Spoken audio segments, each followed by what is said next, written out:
ओम शांति। दिवाली पर सभी के दीप और जग गए। कितनी लौ होनी चाहिए बताओ, कितनी लौ होनी चाहिए?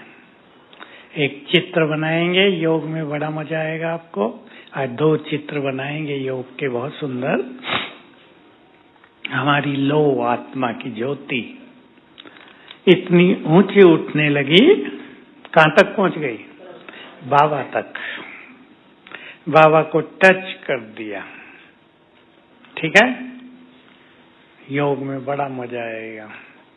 और फिर बाबा की लाइट, उस लाइट से हमारे अंदर और आने लगी। एक बहुत अच्छा अभ्यास। ये दिवाली की सबसे अच्छी मुबारक होगी। ठीक है ना? मुबारक वैसे तो देते ही रहते हैं लोग एक दूसरे को। मुरली आज की याद करो। सर्वशक्तिवान है बाबा। याद आया?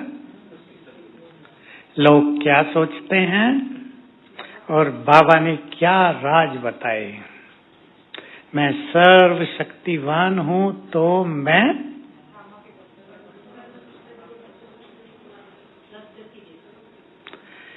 मेरे अंदर शक्ति है सबकी सदगति करने की, मरे हुओं को जिंदा करने की नहीं। मेरे अंदर शक्ति है नरक को स्वर्ग बना देने की, मनुष्य को देवता बना देने की। तुम मुझसे शक्तियां लेकर ऐसा राज्य पाते हो। बाबा ने आज हमारे लिए एक सुंदर शब्द बोला, मैं सर्वशक्तिवान हूं और तुम भी सर्वशक्तिवान बन जाते हो। आज मास्टर नहीं बोला, तुम भी सर्वशक्तिवान बनकर विश्व पर राज करते हो। इतने शक्तिवान कि कोई तुम्हारे राज्य को वहां छीनने वाला कोई होता भी तो नहीं है। ही वही है सब, कौन किसका छीनेगा? और छीना तब जाता है जब खुद में कुछ नहीं होता, दूसरे संपन्न होते हैं। भारत पे जो आक्रमण हुए पहले से, भारत द्वापर युग से भी स्वर्ग कहलाता था। जो विदेशी थे वो तो कंगाल थे, खाने को भी नहीं होता था, तो भारत पे आक्रमण करते थे कि यहाँ से लूट पाट के कुछ ले जाएं। इसलिए मनुष्य दूसरों की ओर टेढ़ी नजरों से देखता है। इनके पास बहुत माल है, सोना ही सोना है, हमारे पास कुछ नहीं। यहाँ की खेती भी बहुत जबरदस्त। अब तब तो जनसंख्या बहुत कम थी, तो खेती थी बहुत सुंदर, तो वो इसको लेना चाहते थे, इसलिए आक्रमण करते थे। सतयुग में सभी भरपूर हैं, किसी को किसी की ओर देखने की जरूरत ही नहीं। इतना सोना अभी भी धरती में है। किसी ने मुझे बताया, वैज्ञानिकों ने कहा है कि धरती में इतना सोना है कि सारी धरती को 4 बार ढक दिया जाए। किसका है वो सोना? माताओं का। इधर से आवाज आई, माताओं का है। किसका है वो सोना? है भारत में भी देवी देवताओं का, औरों के काम नहीं आता। देखो आजकल कई जगह सुनने में आता होगा ना आपको, धरती में सोना है, धनमाल है, घड़ा भरा रखा है सोने का, लेकिन उसके ऊपर कौन बैठा है? नाग। वो लेने नहीं देता। क्यों? क्योंकि वो मनुष्यों का है ही नहीं। वो जिनका है उनको ही मिलेगा। किनका है? कौन है वो? हाँ, तो आप सबको मिल जाएगा। माताएं खुश हैं सोना पाके। तो बाबा हमें सर्व शक्तियां दे देते हैं। बाबा में शक्तियां हैं आत्मा के विकर्मों को जलाने की, विकारों को जला देने की। सन्यासी आदि भी युगों से इन विषय विकारों को जीतने का प्रयास करते आए थे, लेकिन बहुत लोग सफल नहीं हुए, बहुत कम हुए, क्योंकि सर्वशक्तिवान से वो शक्तियां नहीं लेते थे। या तो कह दिया मैं ही ब्रह्म हूं, तो कौन किससे ले?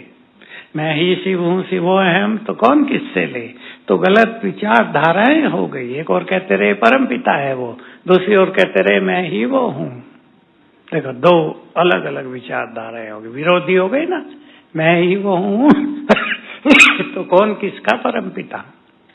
तो बाबा ने आके हमसे ये नाता जोड़ा, मैं तुम्हारा हूँ। ये सबसे अच्छी बात है योग की। मैं, बोलो, मैं तुम्हारा हूँ, तुम मेरे हो। गीत तो भक्ति में भी गाए गए हैं ये, लेकिन नाता नहीं जुड़ा। गीत गाए गए बस। अब हम सबको शिव बाबा से अपनापन बढ़ाना है। वो मेरा है, छोटी बात नहीं है, वो मेरा है। उससे अपनापन बहुत बढ़ाएंगे। यदि मेरों में अपनापन ना हो, दुनिया में आज देखो, आजकल इस बात की बहुत कमी हो गई है। मेरे मेरे नहीं रहे, क्या मेरा हो गया? बताओ, माताएं सब जानती हैं, क्या मेरा हो गया? अरे नहीं बाबा तो यहाँ हुआ, दुनिया में क्या मेरा रह गया? धन दौलत, बाकी रिश्ते नाते कोई मेरे नहीं रहे। हम तो कई जगह कहानियां सुनते हैं, बूढ़ा बाप बीमार हुआ तो लड़कों ने उसकी सेवा नहीं की। 4 लड़के थे, आखिर लड़की ले गई अपने घर उसकी सेवा करने के लिए। तो लड़कियां फिर भी अच्छी सेवा करते हैं, लड़कों को क्या चाहिए? धन संपदा मिली, बंटवारा किया, किसी ने ज्यादा लिया, किसी को कम दिया, झगड़े हुए, अपनापन खत्म हो गया। यहाँ बाबा से हमें अपनापन बढ़ाना है। बाबा को देखो, बाबा जब हमें देखता है तो उसके अंदर अपनापन होता है या नहीं? सोचो, सोच के देखो। बहुतों ने क्या? हाँ, मीठे बच्चे तो छोड़ो, और बहुत बात कहता है। अब देखो, बाबा आकर जब हमारे बीच बैठता था तो भिन्न भिन्न अनुभव लोगों को होते थे, हम तो सुनते थे। कोई कहता था आज तो बाबा प्यार का स्वागत था। हम सोचते थे कैसे लगा इन्हें, हमें तो नहीं लगा क्योंकि हम रोज मिलते हैं, नेचुरल सा था। उन्हें लगा बाबा बहुत प्यार करता है, अपनापन है बाबा में। बैठते ही बाबा को दिखता है ये सब मेरे बैठे हैं, 20-25 हजार आत्माएं मेरी। और कितने नशे से बोलता है, बाबा को बहुत नशा है कि मेरा हर बच्चा,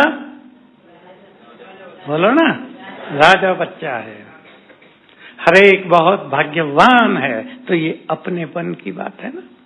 और अपनापन इतना कि सबको सब कुछ दे देता है।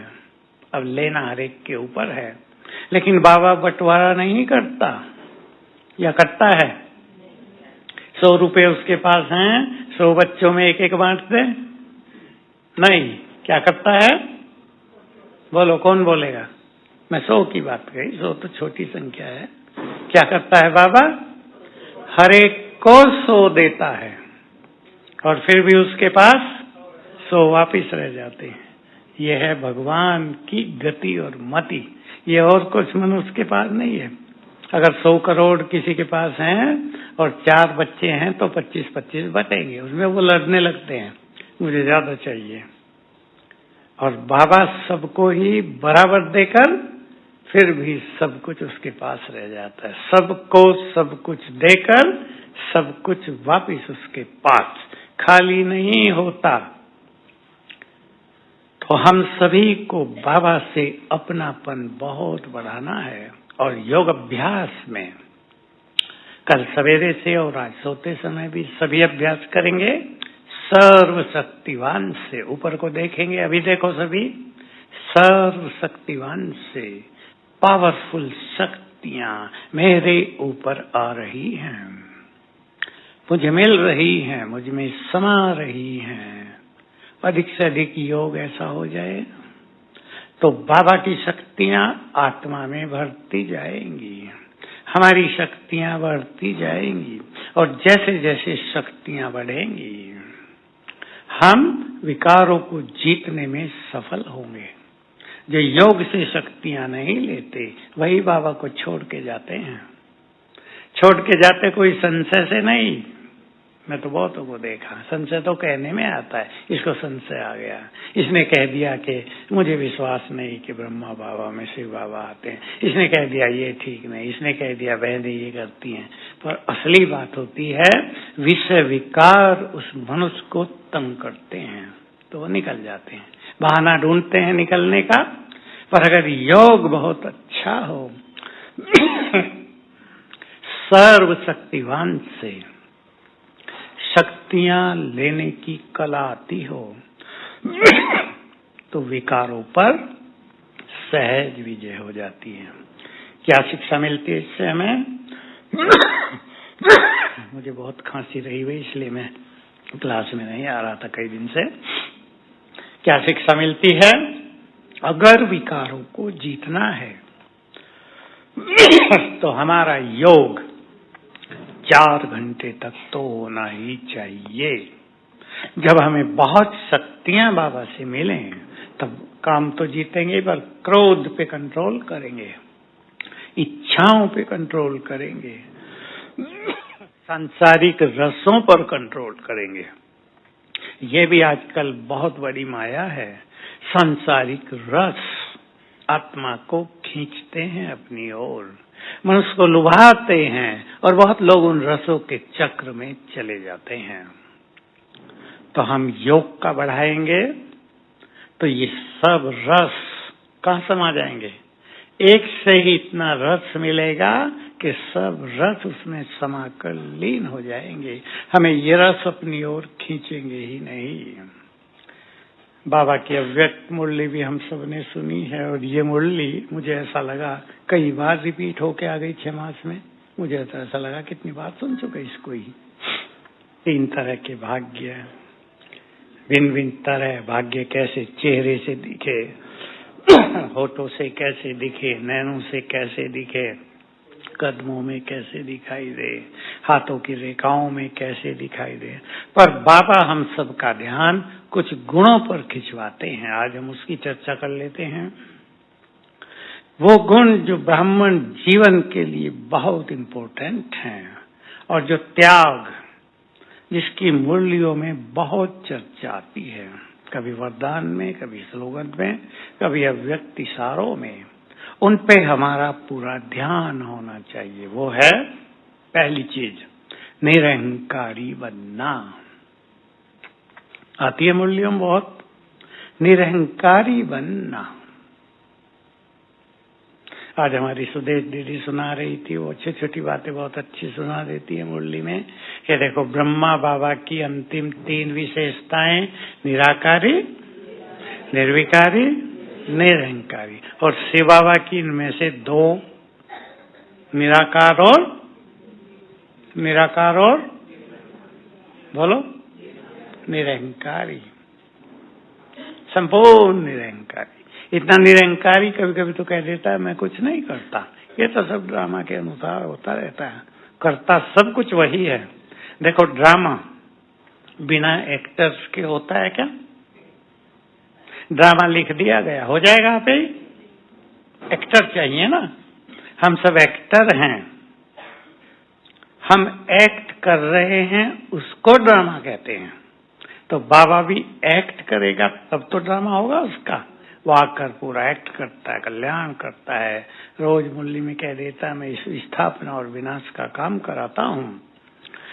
तो हम सबको भी बहुत निरहंकारी बनना। आज एक हंसी की खुशी की बात भी थी।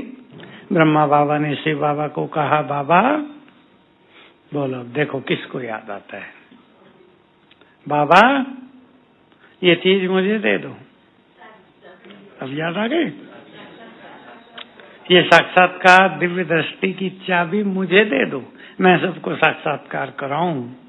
बाबा ने क्या कहा? ये केवल मेरी है, ये किसी को नहीं दी जाती। इसके बदले में तुम्हें मैं विश्व की बादशाही दे देता हूं। कितनी अच्छी दूरियां हम दोनों की।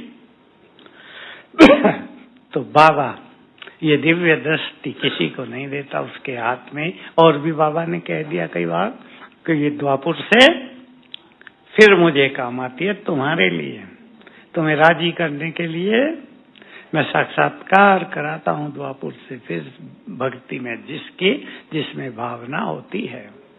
तो बाबा के पास दिव्य दृष्टि की चाबी है। अब ये खेल चालू होना चाहिए, बहुत जल्दी होना चाहिए या नहीं? बाबा कितना कहते हैं, अंतिम समय सबको मैं बहुत बहुत साक्षात्कार कराऊंगा, मगन रखूंगा, इधर विनाश होता रहेगा, तुम्हें स्वर्ग में रखूंगा, तुम्हें पता ही नहीं चलेगा विनाश का। तो होना चाहिए ना, थोड़ा और विनाश जोर पकड़े तो ये खेल भी चालू हो जाएगा। तो हमें बहुत ध्यान देना है निरहंकारिता पर, किसी भी तरह का अभिमान आए नहीं। और दूसरी बात, एक रॉयल कामना मनुष्य को रहती है, ये मुरलियों में बहुत आता रहता है, रॉयल कामना। किस चीज की? सब जानते हैं किस चीज की? मान की, शान की, मेरा नाम हो जाए। नाम की बहुत रहती है मनुष्य को। दुनिया में कितने लोग केवल नाम के लिए बहुत सारे काम करते हैं, केवल नाम के लिए, सेवा बाद में। तो बाबा हमें इस चीज से मुक्त रखना चाहते हैं कि तुम नाम के लिए काम नहीं करो, वो तो तुम्हारा कर्तव्य है, इसलिए काम करो। अब माताएं अपने घरों में काम करती हैं, सभी करते हैं ना, ज्यादा भी करना पड़ता आपको कहीं कहीं। तो आपको इच्छा होती है कि लोग मेरी महिमा करेंगे, बहुत काम करती है, तो आपका काम है ना घर का संभालना। आप गंदगी देखेंगी, झाड़ू भी लगाएंगी, बिस्तर भी ठीक करेंगी, अलमारियां भी सजाएंगी, कपड़े भी ठीक से सेट करेंगी, सब काम करते हैं ना। तो जो हमारा कर्तव्य होता है उसके लिए अगर हमारे मन में कामना होती है तो बाबा ने बहुत गहरे राज भी बता दिए हैं कि संगम युग प्रत्यक्ष फल देने वाला है। जिसको जो कामना होगी वो, बोलो आगे, बोलो ना, वो मिल जाएगा।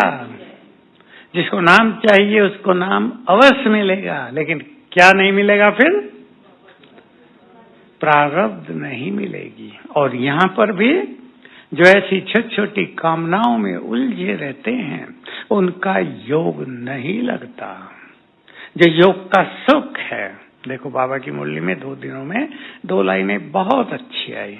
तुम परमात्म सुख प्राप्त करते हो, वो सुख देवताओं के सुख से भी बड़ा है।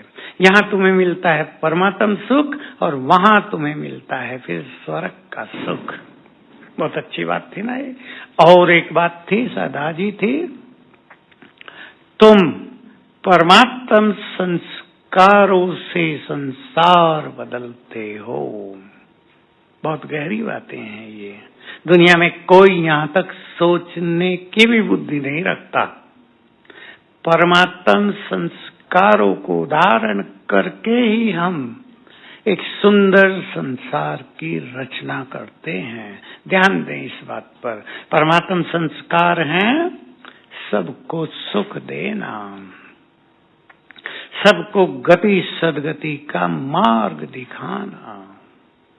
परमात्म संस्कारों के बारे में सोच लो। ज्ञान का सागर वो संस्कार, उसका रहम दिल का, दाता विधाता वरदाता का, देने का ही, लेने का कुछ नहीं।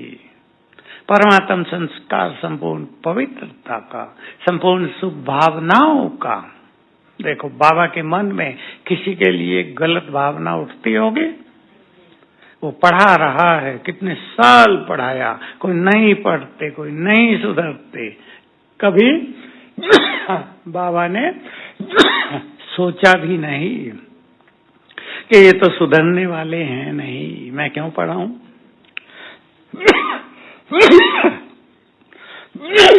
माताएं भी सोच सकती अपने घरों में, बच्चे बात नहीं सुनते, क्या सोचते हैं आगे, अभी ने क्या रोज रोज इनसे दिमाग मारे, सोच लेता है ना कोई मनुष्य। माताएं नहीं, सभी हम भी। और बाबा थकता ही नहीं, सिखाता ही रहता है, सिखाता ही रहता है, और पूरे विश्वास के साथ कि कल पहले भी यही बने थे, अब भी यही बनेंगे। तो परमात्मा संस्कारों से हम नया संसार बनाते हैं। निरंकारिता के उनके बहुत सुंदर संस्कार हैं। सारा कार्य करके ऐसा चला जाता है, विचार करना, ऐसा चला जाता है कि द्वापर युग के बाद हम उसका गुणगान करना प्रारंभ कर लेते हैं। इतना बड़ा काम कर गया और खुद को छुपा लिया, लेकिन हमारे अंदर जो बीज पड़ गए, द्वापर युग से हम ही मंदिर बनाएंगे। बताओ हम क्या क्या करेंगे? माताएं क्या क्या करेंगे? हैं? भोग लगाएंगे मंदिरों में।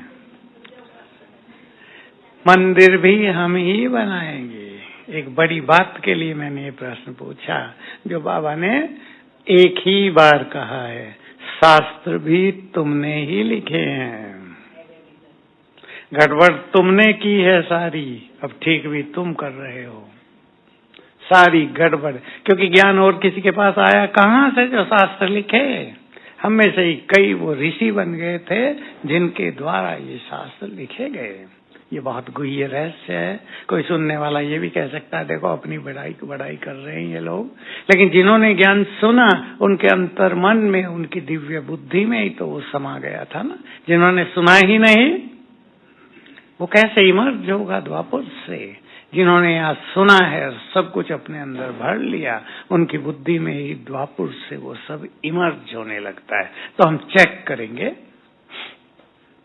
निरंकारी हम कितने बने हैं। सोच लें, अहंकार किस किस चीज का होता है, अहंकार का प्रैक्टिकल स्वरूप क्या होता है। बहुत लोगों में अहंकार होता है और उन्हें पता नहीं चलता कि उनमें अहंकार है। कहावत है दुनिया में भी, अहंकारी व्यक्ति अपने को बहुत ऊंचा मानता है पर दूसरों की नजर में वो सबसे नीचा होता है। सामने उसकी महिमा करेंगे लोग उसे खुश करने के लिए, बाद में कहेंगे कितना अहंकार है इसमें। होगा या नहीं? अहंकार का प्रैक्टिकल स्वरूप होता है क्रोध, रोब, चिड़चिड़ापन। विचार करना सभी। अहंकार के लिए बाबा ने बहुत गहरी बात कही है, बहुत गहरी फिलोसफी की बात है। जिसमें अभिमान बहुत है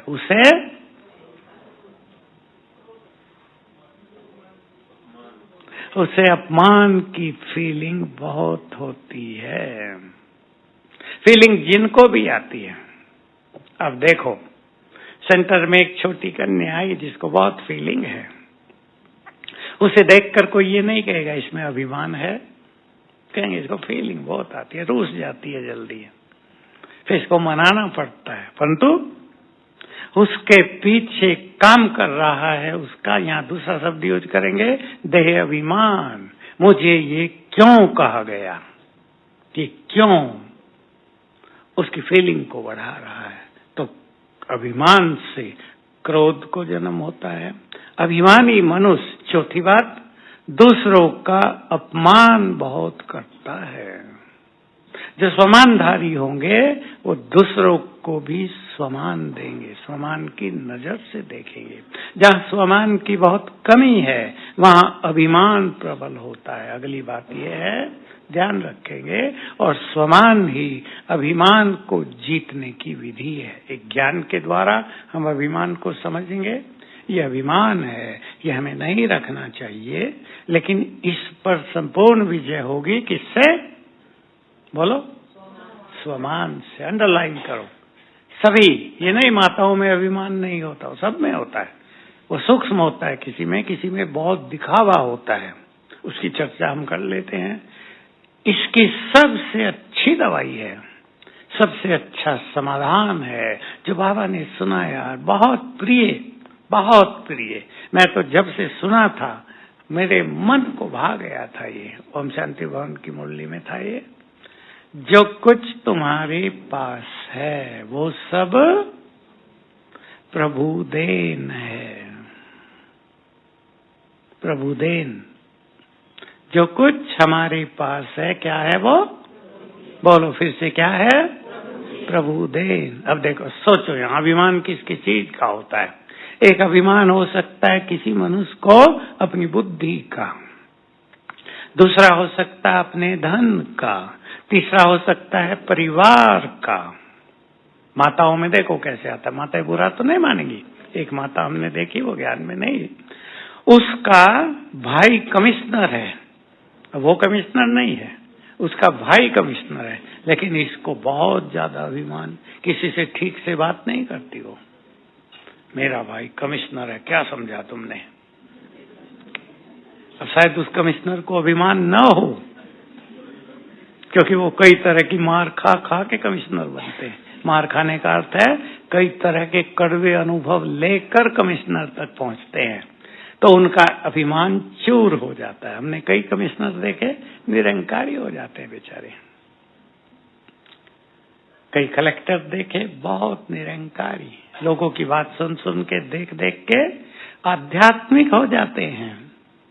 तो ये अभिमान किस किस चीज का होता है? मेरे को 4 बच्चे हैं, एक डॉक्टर है, एक इंजीनियर है, एक का बड़ा व्यापार है, दूसरा ये काम करता है। माता जी को अभिमान चढ़ा हुआ है बहुत। माताओं को नहीं, भाइयों को भी चढ़ता है ज्यादा, भाइयों को ज्यादा होता है या नहीं? वह बताओ नीचे वाले भाई, आप तो चुप बैठे, आपको नहीं है ना, ये अच्छी बात है। मैं बहुत बड़े पद पर हूँ, मेरी सैलरी बहुत ज्यादा है, मेरा नाम बहुत है समाज में, मुझे हर जगह सफलता मिलती है, इसका भी अभिमान हो जाता है। कहीं कहीं ये भी हो जाता है मैं बहुत अच्छा पुरुषार्थी हूँ, कहीं कहीं ये भी हो जाता है तुम तो कल आए हो, मुझे 40 साल हो गए। होता है या नहीं? तुम तो बिल्कुल नए हो, 2 साल के हो, तुम क्या जानो अभी। मैंने 40 दिवाली देखी है, ये दिवाली तो कुछ भी नहीं मनाई गई, हमने बहुत देखी है। अभिमान रहता है। क्या है ये सब? ईश्वरीय देन है जो हमारे पास है।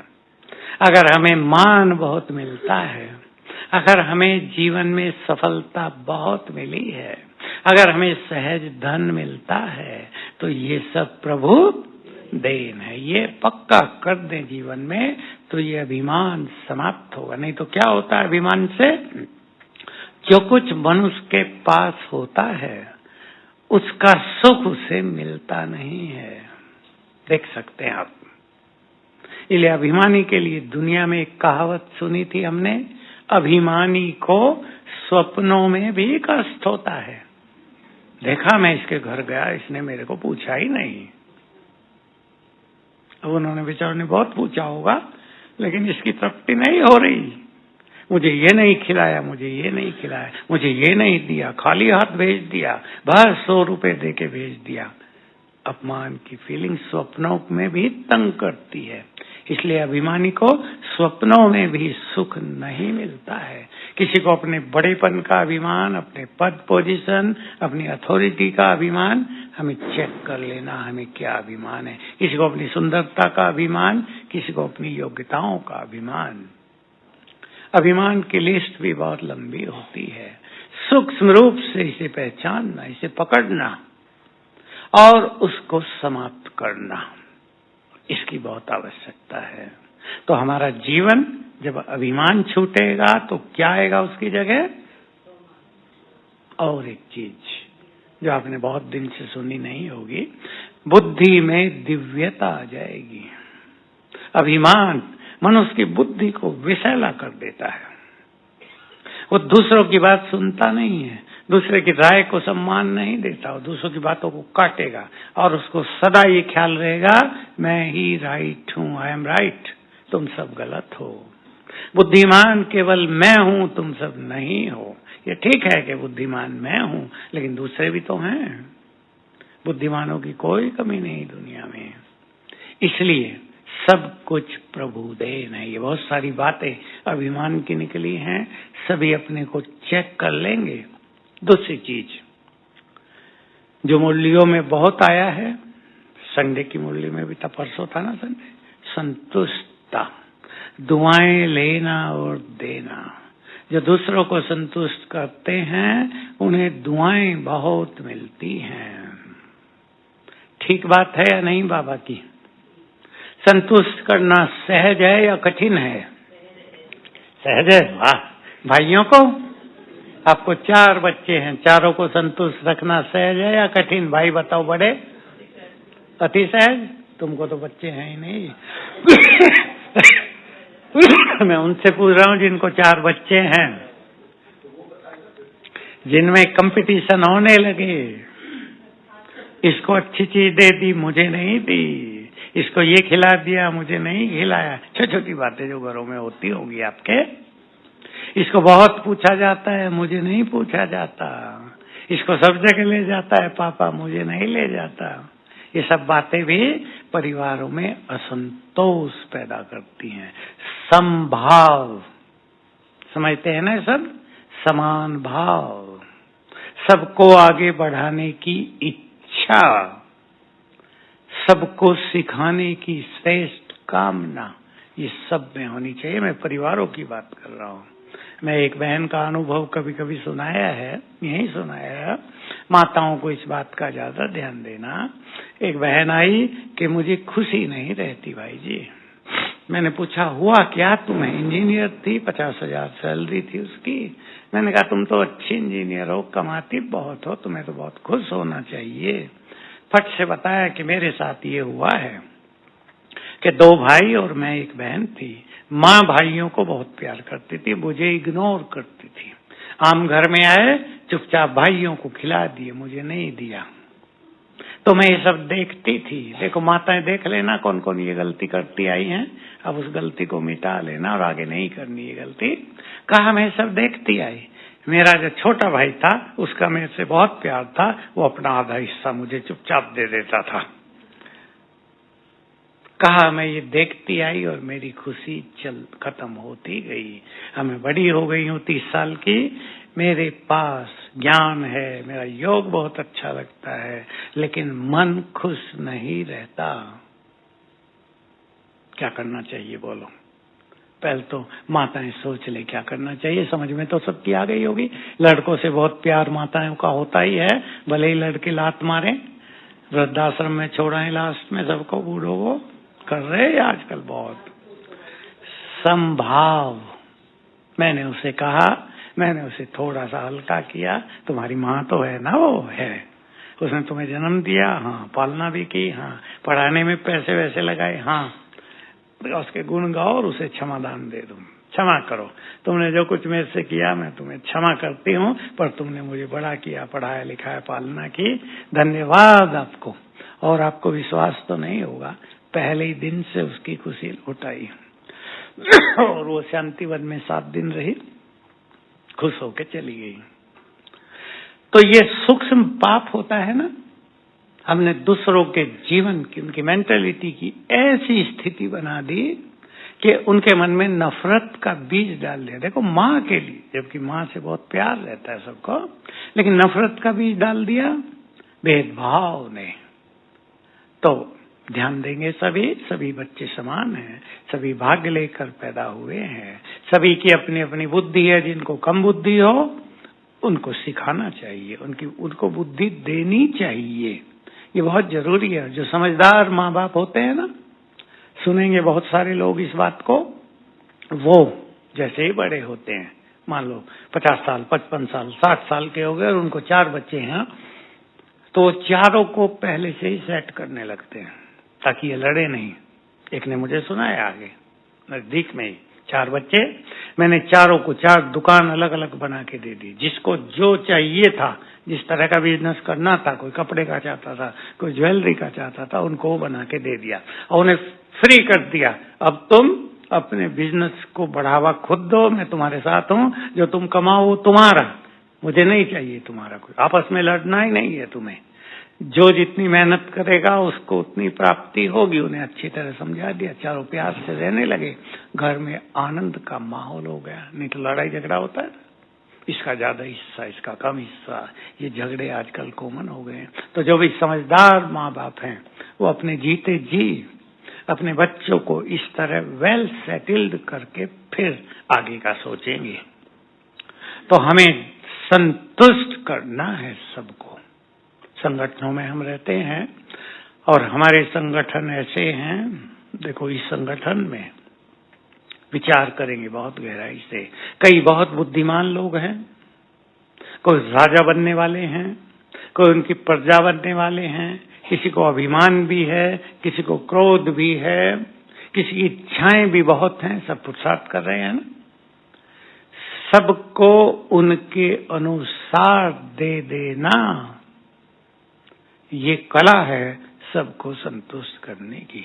लेकिन इसमें एक चीज और ध्यान रखनी पड़ेगी।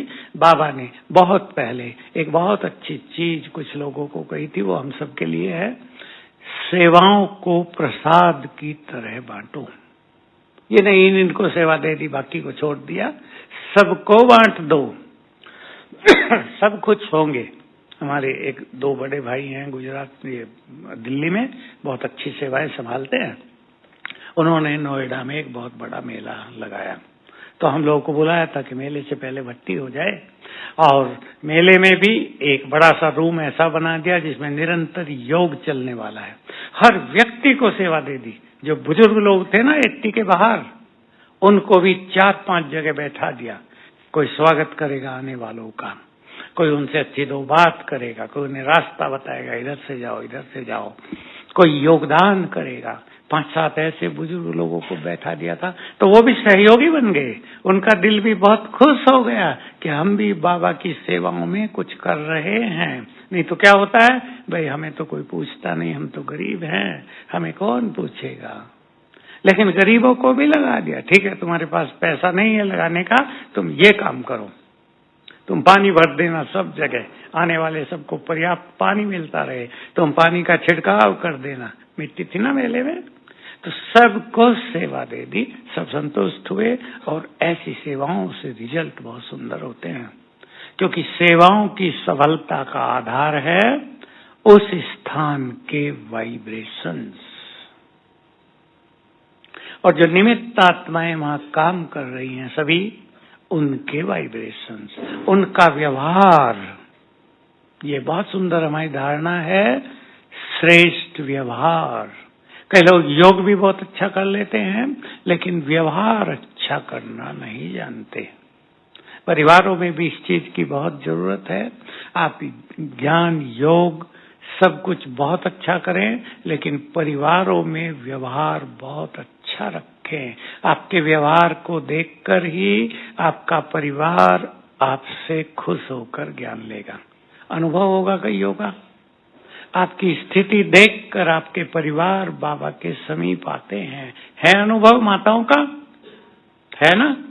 आते हैं।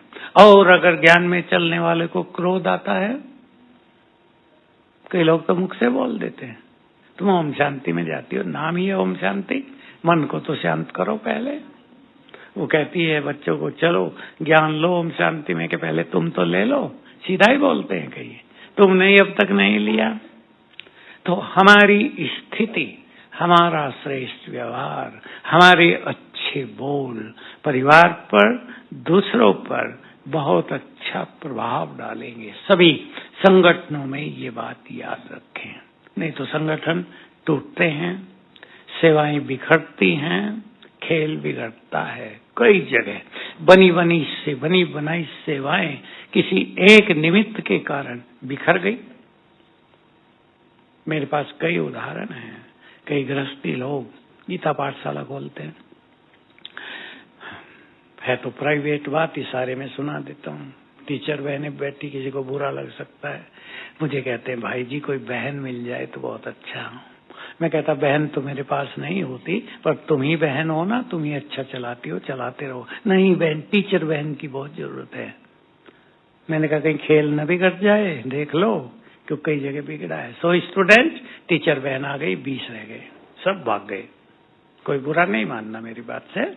व्यवहार, अभी मैं सुनाया था, एक बहन अभी आई ज्ञान सरोवर में, युगल थे दोनों, देखने में लग रहे थे दोनों अच्छे हैं। मैंने कहा टीचर हो क्या? कहा नहीं, हमारे घर में गीता पाठशाला है। कितने स्टूडेंट हैं? 80 हैं, और उनमें से अधिक युगल हैं, पवित्र है, सबने प्रतिज्ञा की हुई है। तो देखो कितनी अच्छी बात है। तो हमारी स्थिति ही हमारी सेवाओं का आधार है, तभी हमें दुआएं मिलती हैं, अब जिसके कारण जो लोग ज्ञान छोड़कर जाएंगे उनकी दुआएं मिलेंगी, बद्दुआएं। बहुत सूक्ष्म पाप हो जाता है और ऐसे पाप से कई आत्माएं दबी हुई हैं आजकल भी। तो सभी निरंकारी बनेंगे और चलो अपनी ज्योति को इतना ऊंचा उठाएं कि बाबा को टच करें।